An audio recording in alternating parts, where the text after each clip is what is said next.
ఆయన దేవుని కుమారుడైన క్రీస్తు కాదేమో అని వీళ్ళందరికీ ఏదో ఒక మూల అనుమానం ఉందని అర్థమవుతుంది. నిజంగా ఈయన దేవుని కుమారుడైన క్రీస్తు ప్రవక్త అనే నమ్మకం ఉంటే ఈ పారిపోవటం, తర్వాత యేసు తిరిగి వచ్చానని చెప్తే నమ్మకపోవడం, ఆయన గాయాల్లో వేలు పెట్టి తిప్పడం, ఈ దరిద్రాలంతా చేసేవాళ్ళు కాదు.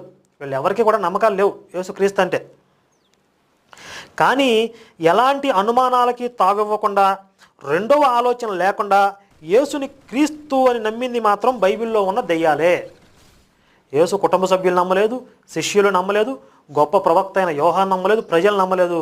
కానీ యేసుని క్రీస్తు అని చెప్పి రెండో ఆలోచన లేకుండా క్రీస్తు అని నమ్మింది మాత్రం బైబిల్లో ఉన్న దెయ్యాలే.